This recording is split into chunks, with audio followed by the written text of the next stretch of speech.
चला आज एका प्राचीन बौद्ध कथेत डोकाव्या. ही एक अशी कथा आहे जी मोह आणि त्याग ह्यासारख्या गुंतागुंतीच्या विषयावर एक अगदी वेगळा दृष्टिकोन मांडते. एखाद्या गोष्टीला जपण्यासाठी आपण किती टोकाला जाऊ शकतो. ही बौद्ध कथा मालकी हक्काच्या भावनेला एका अशा थराला नेते जिचा आपण विचारही करू शकत नाही. तर गंमत म्हणजे या कथेची सुरुवात राक्षसापासून होत नाही, ती होते एका समस्येपासून. एक भिक्षू आहे जो आपल्या सांसारिक इच्छांमध्ये आसक्तीमध्ये अडकला आहे आणि खूप संघर्ष करतोय. आणि मग त्याला मदत करण्यासाठी खुद्द बुद्ध त्याला एक कथा सांगतात. ही एक जातक कथा आहे, म्हणजे बुद्धांच्याच एका पूर्वजन्माची गोष्ट. आणि या प्रत्येक कथेमागे एक खास उद्देश असतो, एक शिकवण दडलेली असते. तो बुद्धांनी सांगितलेली ही कथा सुरू होते थेट हिमालयात.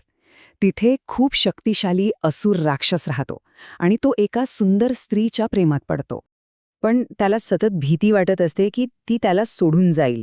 आणि या भीतीने तो इतका पछाडलेला असतो की तिला सुरक्षित ठेवण्यासाठी तो एक अजब, खरं तर एक विचित्रच उपाय शोधून काढतो. आता बघा, तो रोज काय करायचा. ही होती त्याची 4 स्टेपची प्लॅन. पहिलं, तो त्या स्त्रीला एका पेटीत ठेवायचा. मग ती पेटी एकदम व्यवस्थित बंद करायचा. तिसरं, आणि हे सगळ्यात अजब आहे, तो ती अख्खी पेटी गिळून टाकायचा. आणि चौथं, तिला आपल्या पोटात ठेवून तो दिवसभर आपली कामं करायचा. विचार करा, किती टोकाचा उपाय आहे हा. असंच एक दिवस तो राक्षस आंघोळीसाठी थांबला होता. त्याने विचार केला की तिला थोडी ताजी हवा मिळावी, म्हणून त्याने तिला पेटीतून बाहेर काढलं. त्याला वाटलं, इथे काय धोका असणार आहे.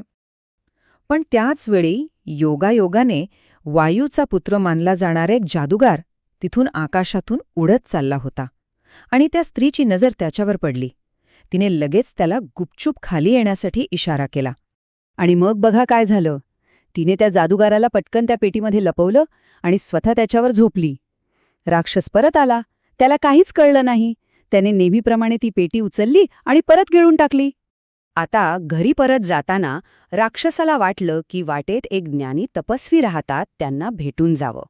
पण जसजसा तो राक्षस जवळ येऊ लागला, त्या तपस्वीने, ज्यांना आपल्या दिव्यदृष्टीने सगळं काही दिसत होतं, त्यांनी एक विचित्रच वाक्य म्हटलं. आता हे ऐकून तो राक्षस तर पुरता गोंधळून गेला. तो म्हणाला, अहो, मी तर एकटाच आलोय तुम्हाला भेटायला.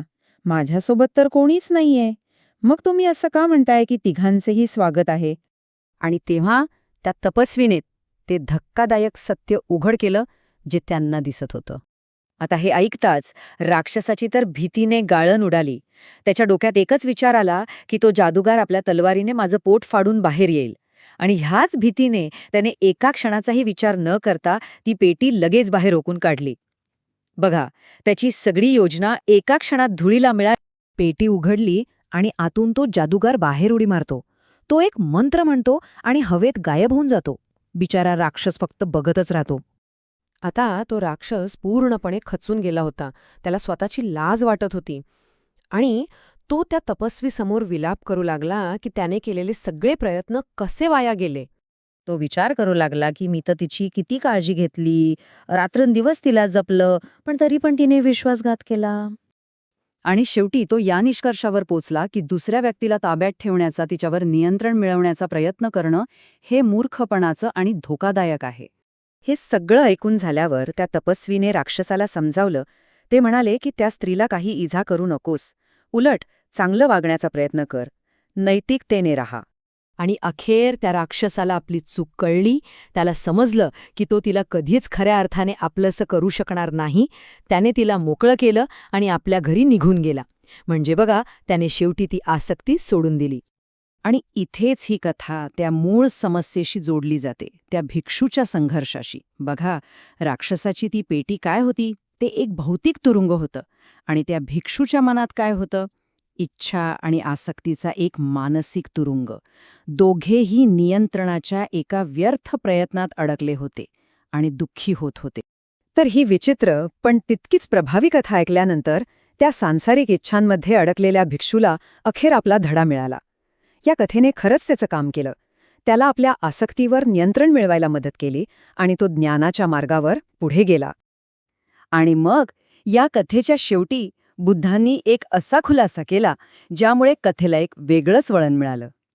ते म्हणाले, त्या काळात ती अलौकिक दृष्टी असलेला तपस्वी दुसरा तिसरा कोणी नसून मी स्वतःच होतो. आणि ही कथा आपल्याला एका महत्वाच्या प्रश्नावर विचार करायला लावते. एखादी कथा, ती कितीही विचित्र का असेना, ती खरंच कोणाच्या तरी आयुष्याची दिशा बदलू शकते का? कथांमध्ये, गोष्टींमध्ये खरंच इतकी ताकद असते का, की ती आपली समज आणि आपली कृती दोन्ही बदलू शकेल?